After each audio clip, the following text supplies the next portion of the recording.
Remember the first part of the video I told you things might change because I had an idea, and this is the idea I come up with. This particular guitar, I'll just show you.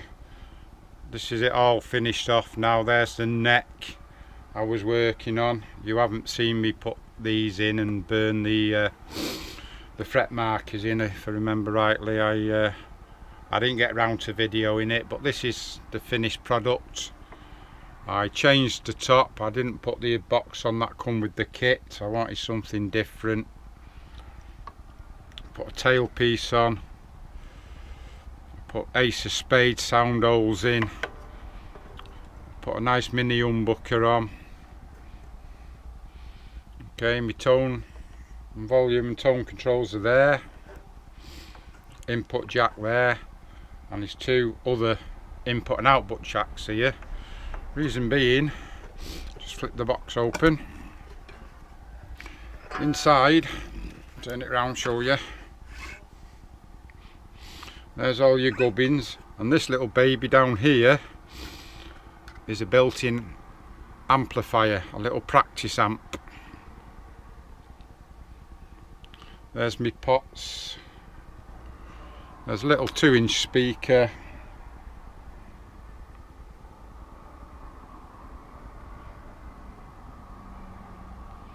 Lovely.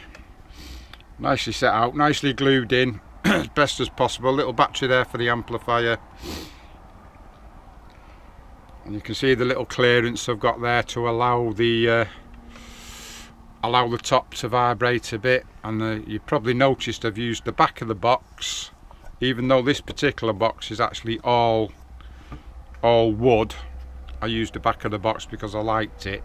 It saved me scraping the front off. I will put a few little clasps on there eventually. Well, that's it. Plays acoustically.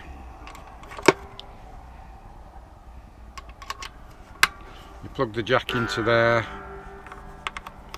and into there, and she plays like that.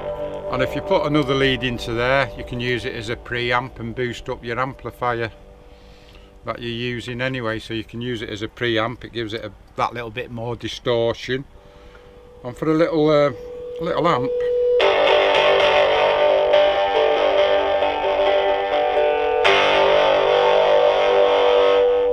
it's quite effective.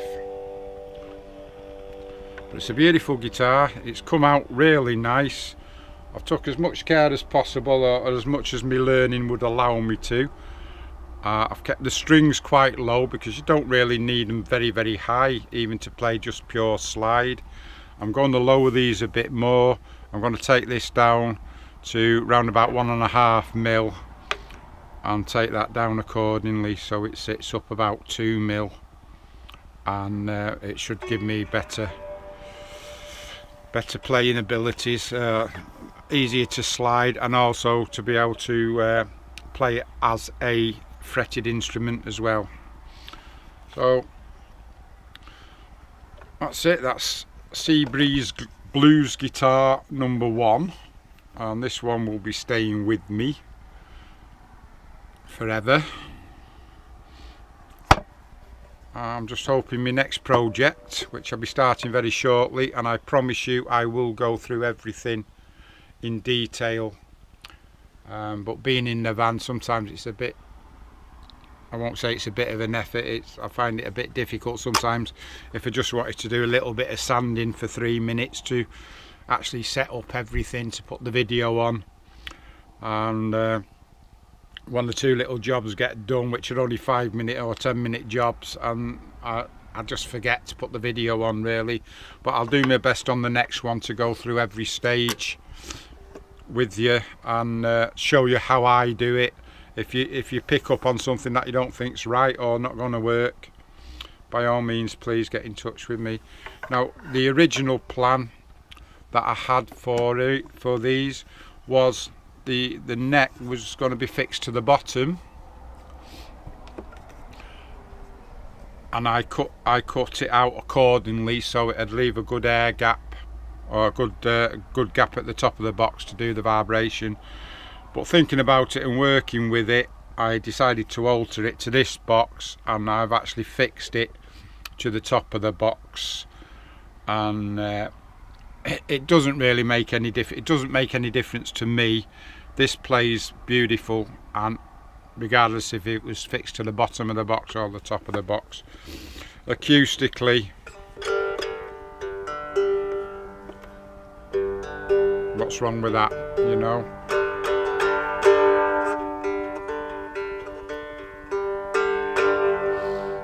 And that's with it with the neck fixed to the top of the box. I think a lot of it is dependent on the quality of the wood you use as well. I really do. A lot of these boxes we're getting nowadays,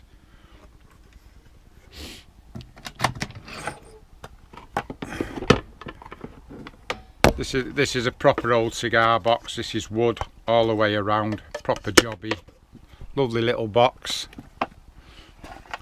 These are nice boxes as well. Okay, got a nice wooden bottom there. Oh, that's for my next project.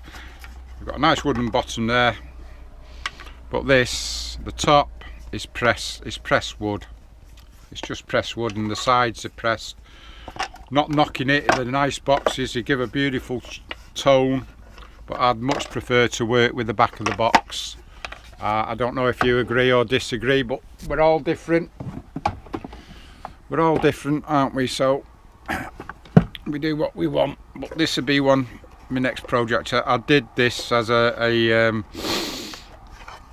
little diddly bow.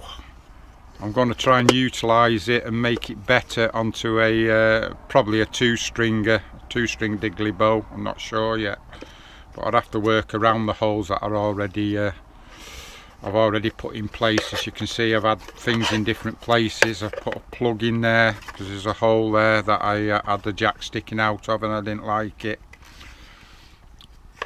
So yeah, it'll come in useful. It won't go to waste. That'll be one of my projects in the future.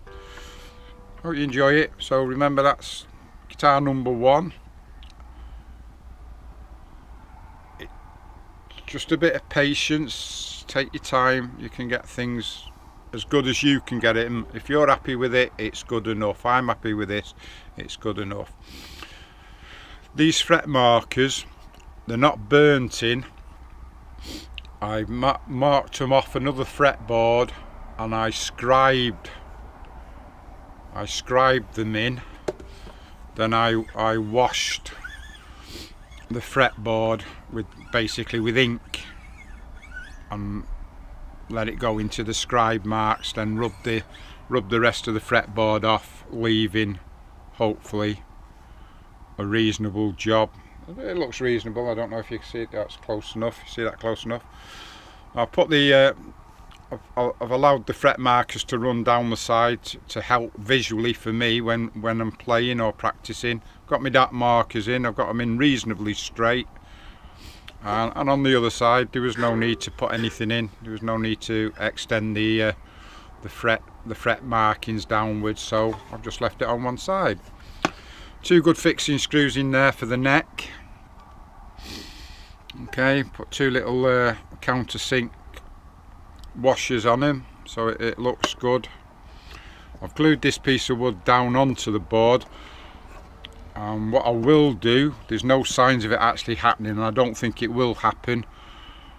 I will put a piece of packing in here directly under the bridge, just in case it needs any support. But to be quite honest with you, this box is that stable, it's not going to go anywhere. So if you're doing it yourself, put a bit of support underneath your bridge if you're having a floating bridge on.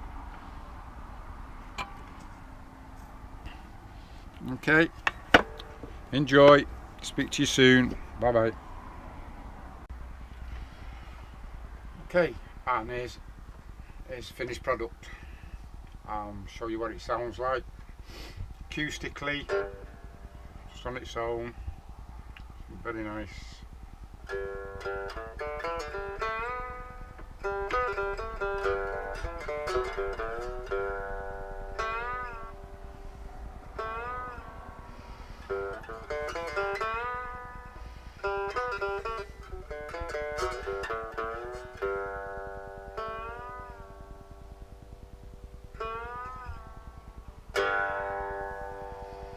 That's acoustically. Now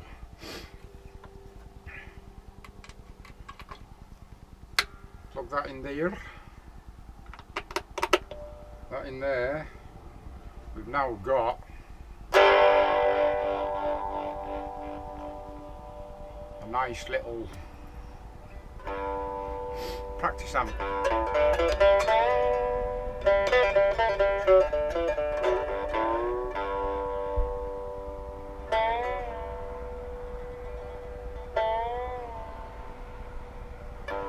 That's built in and it's actually quite powerful.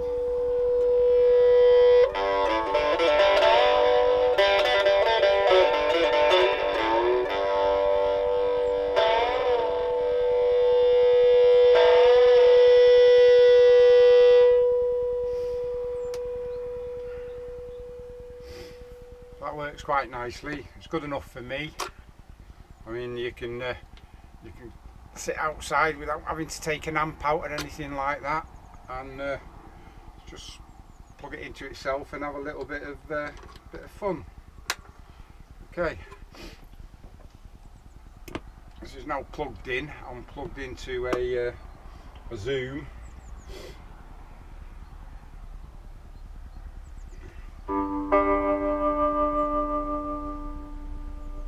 Zoom GFX1. I'm just going through a small little practice amp really. No gain on, just a bit of volume and a bit of tone. So.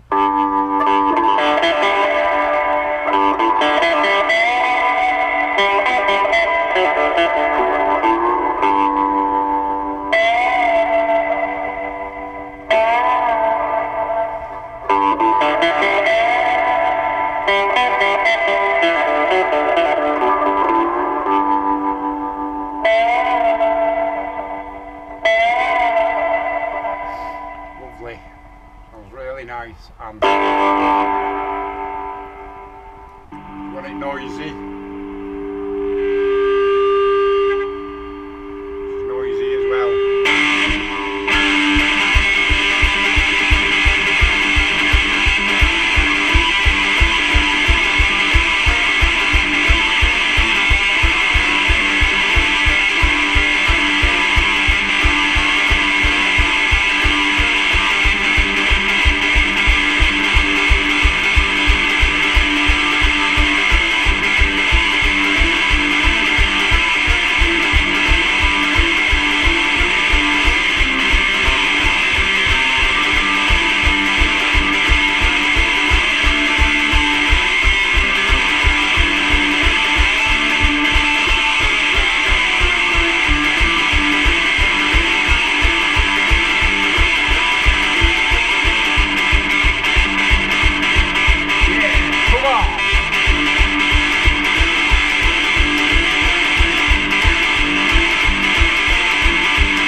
What more could you want? What more could you want?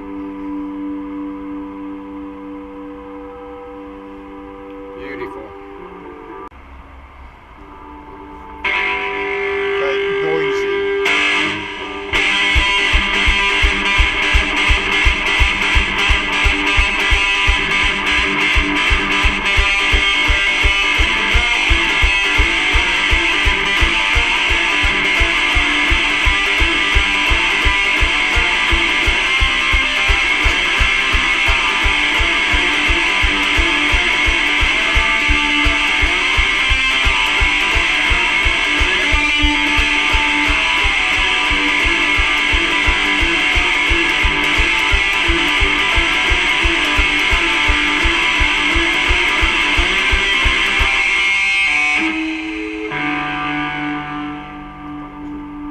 Noisy as hell. Lovely.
Lovely. It's really, really good. I'm really pleased with it.